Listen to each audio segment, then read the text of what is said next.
today, continuing our video series on soil conditions following the conditions we've had in autumn 19 and now spring 2020. We're here middle of January.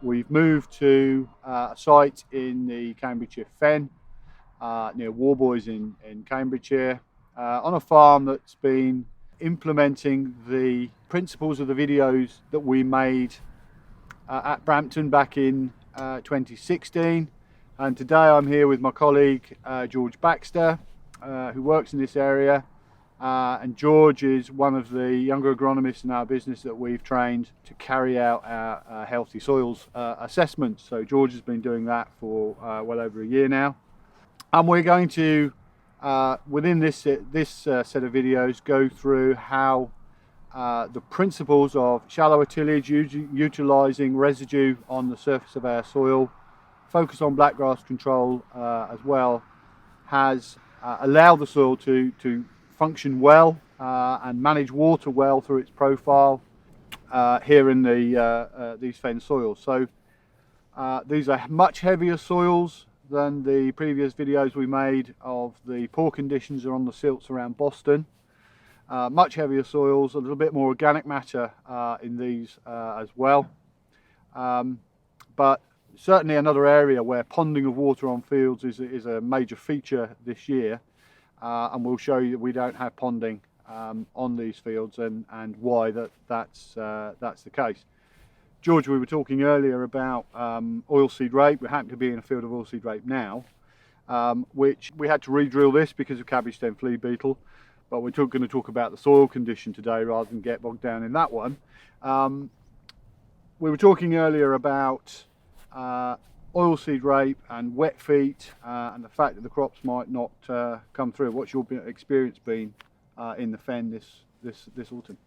It's been a really tricky autumn for oilseed rape, Dick. I think the high excess overwintered rainfall is really proving difficult with certainly soil infiltration at the surface. And that's led me to see lots of oilseed rape going backwards just through the water not cycling through the soil, which is becoming a big issue. I'm not quite sure if some of the rape is going to survive. It's really gone backwards since just after Christmas in comparison to what it was before Christmas, and I'm really quite worried about some of it. And a lot of it is coming down to just the water not being able to leave the top 2-3 inches of soil.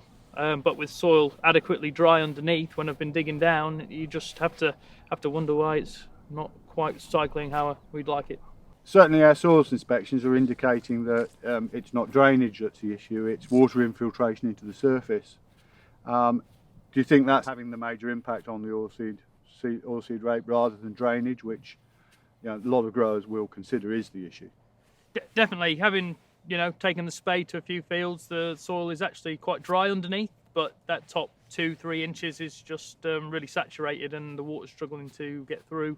And then because of that, we're seeing all the issues we are around the root zone of small oilseed rape plants from a difficult autumn. Yeah.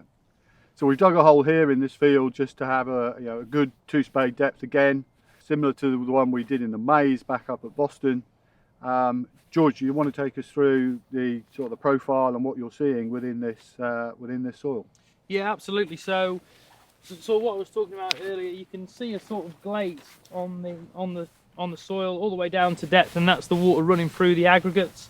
If you just pull these sort of aggregates across, you can just see how that water is infiltrating down here. But the main problem lies in this top surface here. I mean, this is in quite good condition, to be fair, Dick. Lots of straw cover to protect the soil from rain.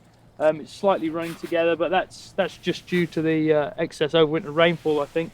We can certainly see some worm activity on the surface in these bunching of wigwams, and we can see just under the surface that actually the soil is actually remarkably draining quite well all the way through to depth, where at the bottom it's actually quite dry. But this soil is demonstrating very good movement of water through it.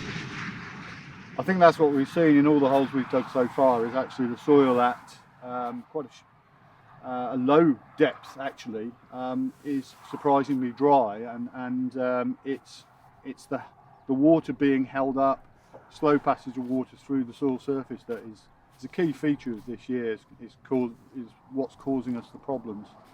that we're seeing. So, you know, again, I think the message would be, get your spade out, inspect the soil from the top down, ascertain where your water's being held up, and whether in fact a subsoiler is the correct tool to be using, because it is, talking to a lot of growers, it is the go-to tool that's in their mind of, yeah, we're going to have to get a subsoiler in there to sort this out. And I think you'd agree, George, this is just not what we're seeing in most of the soils that we're inspecting at the moment. The issue is much closer to the surface, and it's a water infiltration issue, not a drainage issue, that we really need to address.